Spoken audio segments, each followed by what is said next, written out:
Hello दोस्तों, आज हम पढ़ने वाले हैं चैप्टर नंबर 1 क्लास 12 का है। ये वैद्युत आवेश तथा वैद्युत क्षेत्र। इसमें आज हमारा टॉपिक होने वाला है एक समान वैद्युत क्षेत्र में रखे वैद्युत द्विध्रुव आघूर्ण पर कार्य करने वाला बल आघूर्ण।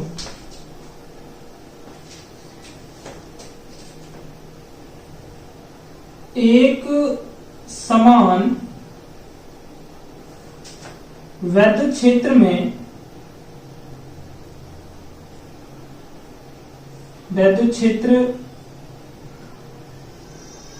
एक समान वैद्युत क्षेत्र में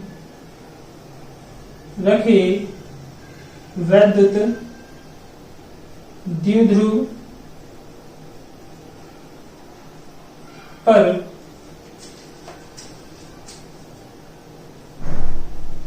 लगने वाला बल आघूर्ण।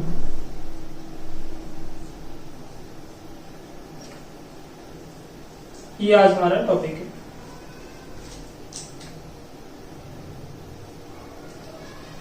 इसके लिए माना कि हमारे पास एक समान वैद्युत क्षेत्र है। एक समान वैद्युत क्षेत्र है E। ये एक समान वैद्युत क्षेत्र है E।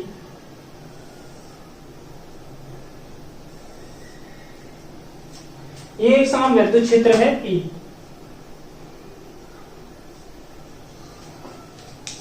इसमें एक वैद्युत द्विध्रुव रखा है हमने।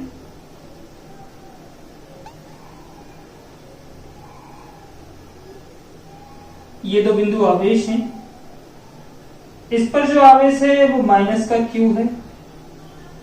इस पे जो आवेश है वो है माइनस का Q, ये रख दिया। इस पे जो आवेश है वो प्लस का Q है। और जब कोई आवेश हम वैद्युत क्षेत्र में रखते हैं तो उस आवेश पर उस वैद्युत क्षेत्र के द्वारा एक बल लगता है, जो कि यदि वो आवेश प्लस का है तो उस पर कार्य करने वाला जो बल होगा वो वैद्युत क्षेत्र की दिशा में ही होगा।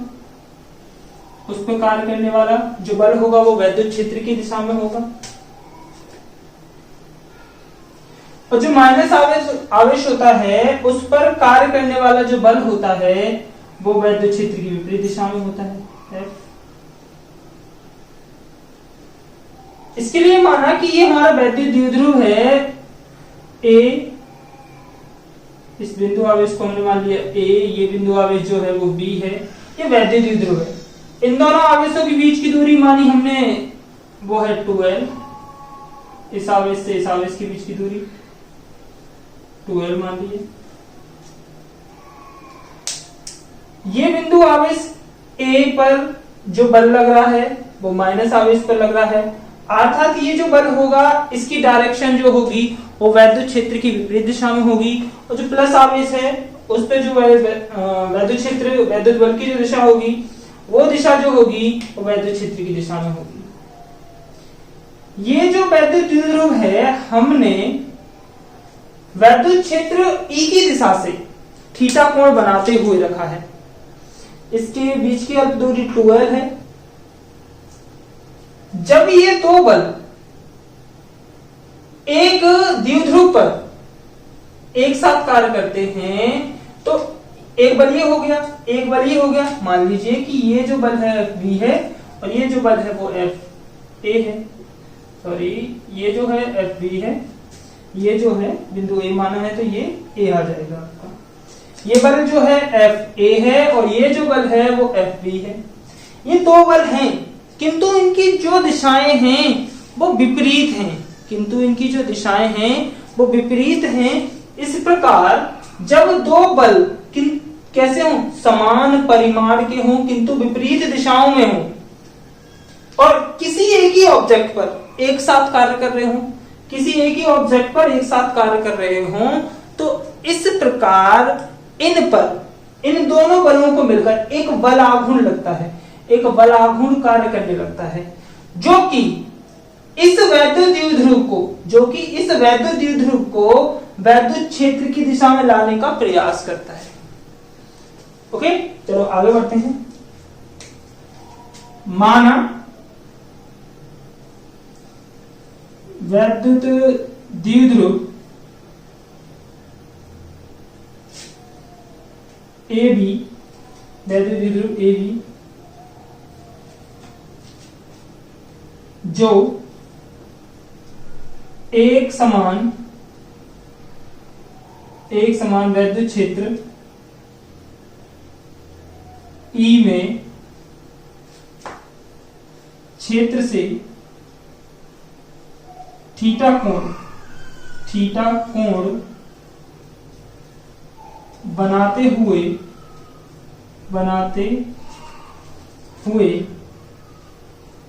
रखा गया है।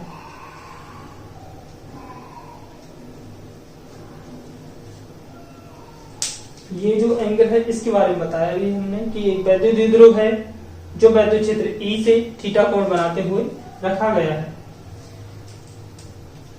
माइनस Q आवेश के कारण जो बल लगेगा वैद्युत आवेश Q पर, वो लगेगा वैद्युत क्षेत्र की विपरीत दिशा में, प्लस Q आवेश के कारण जो बल लगेगा वो वैद्युत क्षेत्र की दिशा में होगा। तो बात करते हैं प्लस Q आवेश पर लगने वाला बल, और जो बल होता है कूलॉम के नियम के अनुसार आप पहले पढ़ के आए हैं, F बराबर होगा QE। F बराबर क्या होगा QE। इसके लिए हमने F ही माना है तो ये मान लीजिए। माइनस Q आवेश के कारण, माइनस Q आवेश पर लगने वाला बल, ये जो बल होगा वो होगा FV। FV बराबर हो जाएगा आपका QE। ये जो FA है और FV है वो आपस में परिमाण में तो बराबर हैं, किंतु इनकी दिशाएं विपरीत हैं। अभी हम सिर्फ इतना समझ लेते हैं कि ये दोनों बल परिमाण में बराबर हैं, परंतु इनकी दिशाएं विपरीत हैं, और इन दोनों बलों से मिलकर एक बल युग्म इस द्विध्रुव पर कार्य करता है, जो कि ये द्विध्रुव को वैद्युत क्षेत्र E की दिशा में लाने का प्रयास करता है। आगे बढ़ते हैं, देखिएगा ये जो वैद्युत द्विध्रुव है वो वैद्युत क्षेत्र E से थीटा कोण बना रहा है। अगर मैं बात करूं, इसको इस तरीके से मिला दूं और ये इस तरीके से मिला दिया जाए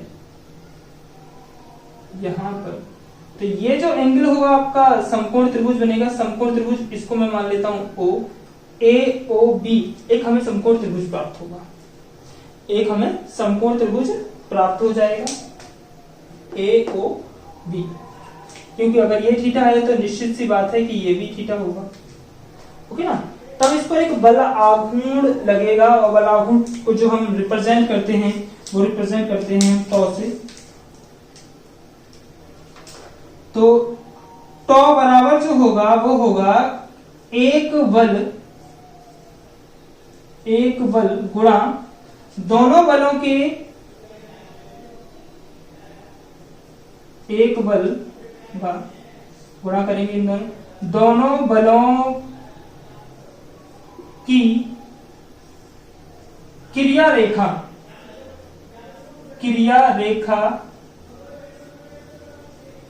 के बीच की लंबवत दूरी। अब यहां एक शब्द आया कि क्रिया रेखा। ये क्रिया रेखा क्या है इसको समझते हैं। ये सिर्फ शब्द है आपका क्रिया रेखा, इसको समझने का प्रयास करते हैं। देखिएगा ये जो बल प्लस Q आवेश पे लग रहा है, ये जो बल है इसकी जो डायरेक्शन है, इसकी जो दिशा है, वो अगर हम बात करें तो इसी पे तो कार्य कर रहा है। ये जो बल है वो इस ऐसे कार्य कर रहा है, यानी सीधे सीधे, और ये जो बल है वो ऐसे कार्य कर रहा है। देखो तो ये जो है ना, ये लाइन जो कि एफ बी की सीधी डायरेक्शन में है और एफ ए की सीधी डायरेक्शन में, ये दोनों बलों की क्या है, क्रिया रेखाएं कि यहां पर कार्य कर रहा है बल। अब हमारे पास है कि दोनों बलों की क्रिया रेखा के बीच की लंबवत दूरी, एक क्रिया रेखा ये है, एक क्रिया रेखा ये है कि इस पे कार्यरत है, यहां नहीं है। बल जो एफ है वो यहां पर कार्य नहीं कर रहा है, इसी लाइन पे कार्य कर रहा है, तो ये क्रिया रेखा है। तो इसके बीच की लंबवत दूरी, तो लंबवत दूरी तो ये होगी, ओके ना।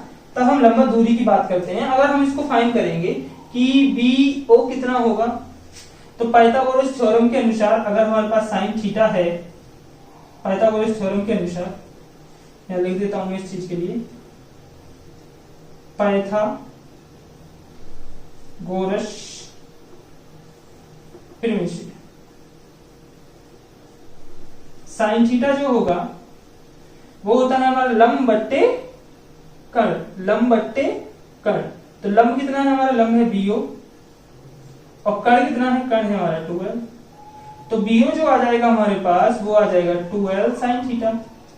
इट मींस इन दोनों बलों के बीच की क्रिया रेखा की दूरी कितनी आ गई, 12 साइन थीटा। इन दोनों में से कोई एक बल ले लीजिए, चाहे एफ ए ले लो चाहे एफ बी ले लो। तो एफ ए गुणा दोनों बलों की क्रिया बीच की क्रिया रेखा की दूरी कितनी है, 12 साइन थीटा।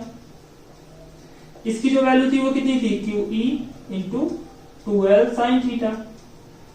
और पीछे हमने वैद्युत द्विध्रुव आघूर्ण पढ़ रखा है कि अगर हम Q और 2L की मल्टीप्लाई करते हैं तो हमारे पास वैद्युत द्विध्रुव आघूर्ण मिलता है। तो इससे मिल जाएगा हमें कितना, P, और ये हो जाएगा E, और ये आ जाएगा साइन थीटा। किसकी वैल्यू निकाल के ला रहे हैं, टॉ की। तो टॉ बराबर आ जाएगा हमारे पास PE साइन थीटा। ये हमारा डेरिवेशन हो जाएगा, जहां हमने एक चीज का यूज किया है कि P बराबर होता है आपका Q इंटू 2L। ये हमारा कंप्लीट हो गया यहाँ पर टॉपिक। अब इसकी कुछ विशेष स्थितियां आती हैं।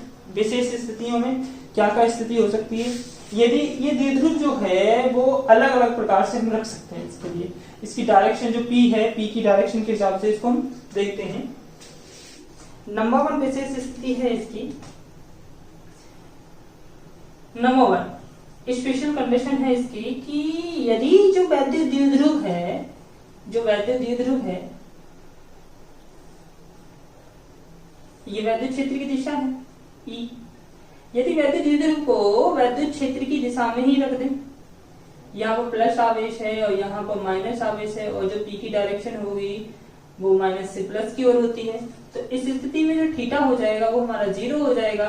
तो जो टॉ हो जाएगा वो हमारा हो जाएगा PE साइन 0, और साइन 0 की वैल्यू जो होती है वो 0 होती है। सेकंड कंडीशन आएगी हमारी इसमें कि यदि जो आपका वैद्युत क्षेत्र है उसमें वैद्युत द्विध्रुव को हम कैसा रख दें, अपोजिट रख दें पहले का, यानी यहाँ पर माइनस का क्यू आवेश ले लें और यहाँ पर प्लस का क्यू आवेश ले लें, तो P की जो डायरेक्शन होगी वो इस तरफ होगी, जो P है उसकी जो डायरेक्शन होगी माइनस से प्लस की ओर होगी। अर्थात यहाँ जो थीटा बनेगा वो हमारा 180 डिग्री हो जाएगा। 180 डिग्री होने पर टॉ जो मिलेगा वो हमारा PE साइन 180, और साइन 180 की जो वैल्यू होती है वो आपको पता है 0 होती है, तो ये फाइनली ये भी 0 हो जाएगा। थर्ड कंडीशन जो बनती है वो बनती है यदि वैद्युत द्विध्रुव को ये आपका प्लस आवेश है Q जो कि उस तरफ रखा है, यहाँ पर माइनस का Q आवेश है, तो इस पर कार्य करने वाला जो बल की डायरेक्शन होगी इस तरफ होगी, इस पर कार्य करने वाले बल की डायरेक्शन इस तरफ होगी, और ये इसकी लंबवत दूरी होगी। तो यहाँ पर जो थीटा होगा, क्योंकि लंबवत रखा हुआ है एकदम खड़ा खड़ा, इसको हम यहाँ पर जो थीटा हो जाएगा वो आपका 90 डिग्री हो जाएगा। तो टॉ जो हो जाएगा वो हो जाएगा PE साइन 90, और साइन 90 की जो वैल्यू होती है वो होती है आपकी मैक्सिमम, अर्थात टॉ जो मिलेगा वो हमें मिलेगा मैक्सिमम, जिसकी वैल्यू होगी PE। ओके ना। इसका मात्रक होता है न्यूटन मीटर। न्यूटन मीटर इसका क्या होता है, मात्रक। टॉ का मात्रक होता है न्यूटन मीटर। तो इससे ये स्पष्ट है कि जब हम वैद्युत द्विध्रुव को इसी की दिशा में रख देते हैं तो उस वक्त हमें कोई कार्य करना नहीं पड़ेगा। इसको घुमाने के लिए वैद्युत क्षेत्र द्वारा कोई भी कार्य नहीं किया जाएगा। पर जब इसको हम घुमा के रख देते हैं, यानी जो प्लस आवेश था उसको इधर माइनस आवेश इस तरफ रख देते हैं, तब थीटा हो जाता है 180, तब भी हमें इस पर कोई कार्य नहीं करना पड़ेगा। एक कंडीशन में अगर यदि हम इसको इस तरीके से लंबवत रख देते हैं, वैद्युत क्षेत्र है उसके लंबवत रख देते हैं, तो इस तरीके से घुमाने में हमें सबसे अधिक कार्य करना पड़ता है। टॉ जो आता है वो हमारा मैक्सिमम आता है। खुद ही देखिएगा, जब यहाँ से आप इसको यहाँ तक घुमाने में, यहाँ से यहाँ तक घुमाने में कार्य कम करना होगा या ज्यादा, तो आपका आंसर होगा कार्य हमें कम करना होगा अपेक्षाकृत यहाँ के। तो यहाँ पर जब रखा होता है तो हमें पहले तो यहाँ लाना है, तो यहाँ से यहाँ तक लाने में कार्य करना पड़ेगा, फिर यहाँ से यहाँ तक लेके जाना है तो कार्य करना पड़ेगा। इसका अर्थ है कि जब थीटा 90 होगा तो हमें सबसे अधिक कार्य करना होता है। जब थीटा आपका 0 होता है तो कोई कार्य नहीं करना होता है। जब थीटा हमारा 180 होता है तब भी हमें इस पर कोई कार्य नहीं करना होता है। अर्थात दो स्थिति में, ठीक है, थीटा 0 होने पर तब भी इस पर लगने वाला बलाघूर्ण जो होता है 0 होता है, थीटा 180 होता है तब भी इस पर लगने वाला बलाघूर्ण जो होता है वो 0 होता है। सिर्फ एक कंडीशन में आपका बलाघूर्ण मैक्सिमम मिलता है अगर ये दोनों आवेश एक दूसरे के लंबवत रखे जाएं। नहीं, इस वैद्युत द्विध्रुव को हम अगर लंबवत रख दें वैद्युत क्षेत्र में तो टॉ जो होगा हमारा वो मैक्सिमम होगा। ओके, यहाँ पर खत्म हो गया टॉपिक। कोई समस्या हो तो आप मेरे से इसमें कमेंट कर सकते हैं, पूछ सकते हैं।